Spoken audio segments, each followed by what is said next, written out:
بسم اللہ الرحمن الرحیم واتخذوا من دون اللہ آلہۃ، انہوں نے اللہ کے سوا کچھ اختیار کر لیے ہیں اپنے معبود، لیکونوا لہم عزا، تاکہ وہ ان کے مددگار بنے، ان کے لیے سہارا بنے، پشت پناہ بنے، اللہ کے ہاں انہیں کو چھڑا سکے عذاب سے۔ کلا، ہرگز نہیں۔ سیکفرون بعبادتہم، وہ تو ان کی عبادت کا انکار کریں گے، جیسا کہ پہلے بھی آ چکا ہے۔ وہ فرشتے ہوں، اولیاء اللہ ہوں، انبیاء ہوں، حضرت عیسیٰ ہوں، شیخ عبد القادر جیلانی ہوں، کوئی بھی ہو، ان کا تو وہ تو کفر کریں گے۔ تم کیا کہہ رہے ہو؟ ہمیں تو معلوم بھی نہیں تھا کہ تم ہم سے دعائیں کرتے رہے اور ہمیں سمجھتے رہے کہ ہم تمہیں چھڑا لیں گے۔ سیکفرون بعبادتہم، وہ انکار کریں گے ان کی عبادت کا۔ ویکونون علیہم ضدہ، اور وہاں ان کے مخالف ہوں گے، انہیں وہاں پر پروسیکیوٹ کروائیں گے۔ الم تر انا ارسلنا الشیاطین علی الکافرین تعؤزهم عزا، کیا تم نے دیکھا نہیں کہ ہم کافروں پر شیاطین کو بھیجتے رہتے ہیں؟ یعنی یہ کہ یہ شیاطین جن جو ہیں یہ ان پہ حملہ آور ہوتے رہتے ہیں اور انہیں خوب ابھارتے رہتے ہیں گناہوں کے اوپر، اور انہیں اور سرکشی کے اوپر آمادہ کرتے رہتے ہیں۔ وجہ کیا ہے کہ خود انہوں نے شیطان کی رفاقت کو اختیار کی ہے۔ فلا تعجل علیہم، اب یہ مضمون یہاں دوسری مرتبہ آ گیا، عجلت نہیں، فلا تعجل علیہم۔ ایک تو فرمایا قرآن مجید کے ضمن میں عجلت نہ کیجیے، اس کی جو بھی تنزیل ہے وہ اللہ تعالیٰ کی حکمت کے تحت جو اس میں تدریج ہے اسی کو آپ سمجھیے کہ خیر اسی میں ہے۔ آپ کا شوق اپنی جگہ ہے، لیکن یہ کہ ایک دوسری بات فلا تعجل علیہم، ان کے بارے میں بھی آپ جلدی نہ کیجیے۔ ایسا نہ ہو کہ آپ کے دل میں یہ خیال آئے کہ اب ان کفار مکہ کی رسی جو ہے مزید دراز نہیں ہونی چاہیے، اب ان کو پکڑ لیا جانا چاہیے، انہوں نے حد کر دی ہے۔ جس طریقے سے کہ حضور کو زج کیے ہوئے تھے وہ ہم دیکھتے چلے آ رہے ہیں سورہ انعام سے، لیکن اے نبی جلدی نہ کیجیے۔ فلا تعجل علیہم، ان کی مخالفت، علی یہاں پر آ رہا ہے، فلا تعجل علیہم انما نعد لہم عدا، ہم ان کی پوری گنتی کر رہے ہیں، ایک ایک عمل ان کا لکھا جا رہا ہے، ہر چیز کا ان کو جواب دہی کرنی ہوگی، ہر چیز کی ان کو سزا مل جائے گی، لیکن یہ کہ ہمارے ہر کام کے اندر جو بھی فطری تدریج ہے، اس کی جو توقیت ہے، اس کا جو نظام ہم نے بنا رکھا ہے وہ اسی کے مطابق ہوگا۔ یوم نحشر المتقین الی الرحمن وفدا، یاد کرو جس دن کی ہم جمع کریں گے اہل تقویٰ کو، وہ رحمان کی طرف آئیں گے مہمانوں کی صورت میں، جیسے مہمانوں کا استقبال ہوتا ہے، وفد آیا ہے۔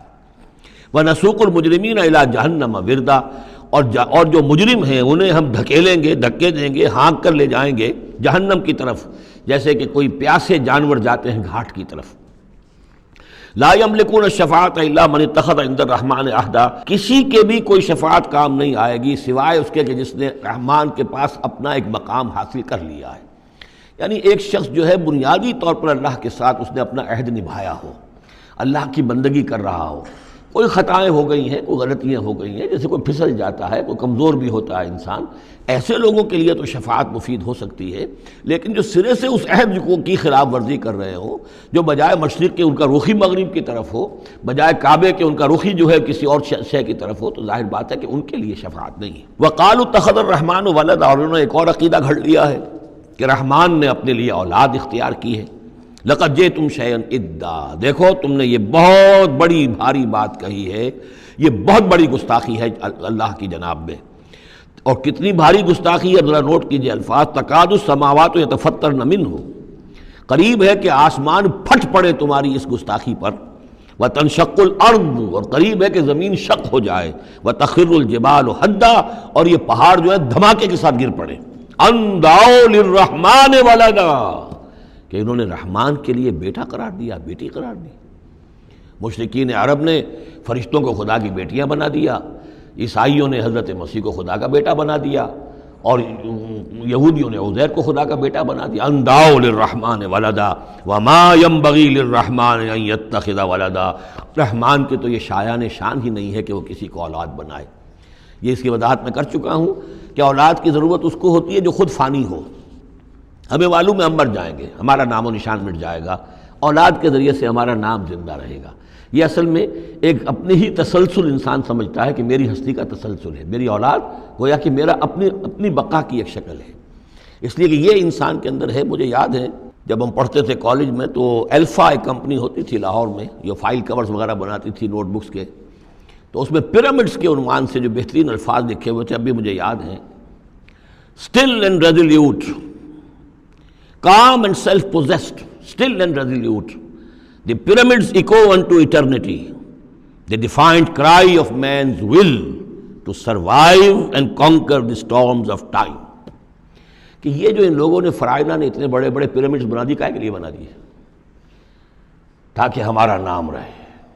ہم تو نہیں ہوں گے، نام رہے گا. تو گویا کہ انسان کے اندر ایک خواہش ہے بقا کی، وہ اپنا دوام چاہتا ہے. یہ اسے پتا ہے کہ میری ذاتی طور پر تو میرا دوام ہے، تو میں کوئی عمارت بنا دوں، میرا نام جو ہے اس کے حوالے سے دنیا کے اندر رہے. اور یہی معاملہ اولاد کا ہے کہ اولاد سے انسان کو سب سے زیادہ جو اس کو خواہش ہوتی ہے وہ اپنا بقا، اپنا تسلسل. وہ سمجھتا ہے کہ میری اپنی کنٹینیوٹی ہے کہ جو میری اولاد کے ذریعے سے. ظاہر بات ہے کہ اللہ ہمیشہ خود باقی رہنے والا ہے، تو اس کے شایان شان ہی نہیں ہے کہ وہ کسی کو اپنی اولاد بنائے. اسے کوئی ضرورت ہی نہیں ہے. تو تمہارے لیے ہے معاملہ کہ تم فانی ہو، لہذا تمہیں ضرورت ہے کہ کوئی تمہارا نام لیوا باقی رہے. وما ينبغي للرحمن ان يتخذ ولدا ان كل من في السماوات والارض الا آتي الرحمن عبدا. نہیں ہے کوئی بھی آسمانوں اور زمین میں کوئی بھی مگر یہ کہ وہ حاضر ہوگا رحمان کی عدالت میں بندے کی حیثیت سے. کسے باشد، جبکہ ہمیں معلوم ہے کہ محمد رسول اللہ صلی اللہ علیہ وسلم بھی حاضر ہوں گے تو بندے کی حیثیت سے. عبدہ ورسول، عبد. اور حضور فرماتے ہیں کہ اس روز میدان حشر میں لواء الحمد بیدی، میرے ہاتھ میں ہوگا حمد کا جھنڈا، اور اس روز جو میں حمد کروں گا اللہ کی وہ آج نہیں کر سکتا. اللہ تعالیٰ کی حمد بیان کریں گے محمد رسول اللہ عدالت خداوندی میں کھڑے ہو کر. تو معلوم یہ ہوگا کہ جو بھی آئے گا بندہ بن کر آئے گا. وہ عیسیٰ ہوں، یا عیسیٰ ابن مریم انت قلت للناس اتخذونی وامی الہین من دون اللہ، یہ سوال کیا جائے گا کہ نہیں؟ تو فرمایا کہ ان کل من فی السماوات والارض، یقیناً کوئی نہیں ہے آسمانوں اور زمین میں، الا آتی الرحمن عبدا، مگر وہ رحمان کی خدمت میں آئے گا، حاضر ہوگا بندے کی حیثیت سے. لقد احصاہم، اس نے ان سب کی گنتی کی ہوئی ہے، ان کا پورا احاطہ کیا ہوا ہے، کوئی چھپ نہیں رہے گا، کہیں بچ کر نہیں رہ جائے گا. وعدہم عدا، اور ہم نے پوری گنتی رکھی ہوئی ہے. وکلہم آتی ہے یوم القیامت فردا، اور قیامت کے دن یہ سب کے سب آئیں گے تو ایک فرد کی حیثیت سے، انڈیویجول کیپیسٹی میں محاسبہ ہوگا.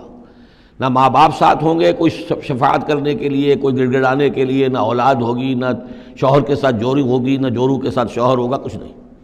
ہر ایک شخص نفسی نفسی، اپنی جان. عذاب جو قوموں کے اوپر آتا ہے وہ دنیا میں آتا ہے، آخرت کا عذاب جو ہے وہ افراد کے لیے. محاسبہ اجتماعی جو ہوتا ہے وہ اللہ کا دنیا میں ہوتا ہے، لیکن آخرت کا حساب وہ جو ہے محاسبہ انفرادی ہے. ان الذین آمنوا وعملوا الصالحات سیجعل لهم الرحمن ودا، یقیناً جو لوگ ایمان لائے اور جنہوں نے نیک عمل کیا، ان قریب رحمان ان کے لیے محبت پیدا کر دے گا، یعنی لوگوں کے دلوں میں محبت ڈال دے گا. یہی ابو بکر ہوں گے جن کا نام کس تعظیم سے لوگ لیا کریں گے، کس محبت سے لیا کریں گے. یہی بلال ہوں گے جن کی جو تعظیم ہوگی، جن کی کتنی محبت کی جائے گی. ابھی ذرا وقت ہے، کٹھن ہے. سیجعل لهم الرحمن ودا، حدیث میں بھی آتا ہے کہ اللہ تعالیٰ جو ہے اپنے کسی بندے سے محبت کرتا ہے تو پہلے فرشتوں کو، جبرائیل سے کہا جاتا ہے کہ میں اپنے اس بندے سے محبت کرتا ہوں، اعلان کر دو. وہ فرشتوں میں اعلان کرتے ہیں، ان کے دل میں اس کی محبت ڈال دی جاتی ہے. پھر وہ عام دنیا میں اور لوگوں کے اندر اس کی ایک محبت ڈال دی جاتی ہے. فَإِنَّمَا يَسَّرْنَاهُ بِلِسَانِكَ، یہ آیت بڑی اہم ہے. تو ہم نے اس قرآن کو یسرنا ہو، اس کو قرآن کو آسان کر دیا ہے بلسان کا، آپ کی زبان پر یا آپ کی زبان کے ساتھ، یعنی عربی زبان میں.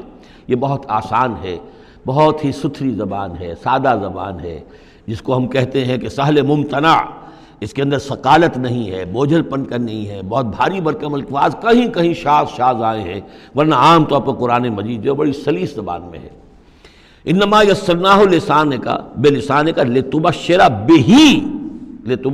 بہ المتقین، تاکہ آپ بشارت دیں اس کے ذریعے سے متقیوں کو، وتنذر بہ قوما لدا، اور اس کے ذریعے سے انذار فرمائے.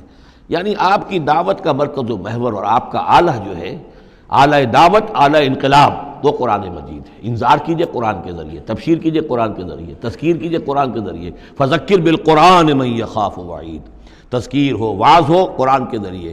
یا ایھا الناس قد جاءتکم موعظۃ من ربکم، اس سے بڑا واعظ اور کوئی نہیں. تزکیہ نفس و قرآن کے ذریعے سے. شفاء لما فی الصدور یہ ہے، سورہ یونس میں بھی آ چکا، سورہ بنی اسرائیل میں بھی آ چکا. وَنُنَزِّلُ مِنَ الْقُرْآنِ مَا هُوَ شِفَاءٌ وَرَحْمَةٌ لِّلْمُؤْمِنِينَ. تو قرآن مجید ہی در حقیقت دعوت اور تربیت کا اور تعلیم کا گویا کہ اس کا محور ہے، مرکز و محور. فإنما يسرناه بلسانك لتبشر به المتقين وتنذر به قوما لدا وكم أهلكنا قبلهم من قرن، اور ان سے پہلے ہم نے کتنی ہی قوموں کو ہلاک کیا. هل تحس منهم من أحد، ان میں سے کسی کی کوئی آہٹ تمہیں نظر آتی ہے؟ کہیں کوئی باقی ہے نام و نشان؟ کہیں عاد کا کوئی نام و نشان باقی ہے؟ اور تسمع لهم رکزا، یا کہیں ان کی کوئی بھنک تمہارے کان میں آتی ہے؟ معلومات نسیم منسیہ، ختم ہو گئے. تو اسی طریقے سے یہ آج اکڑ رہے ہیں، ان کا حال بھی یہی ہو جائے گا.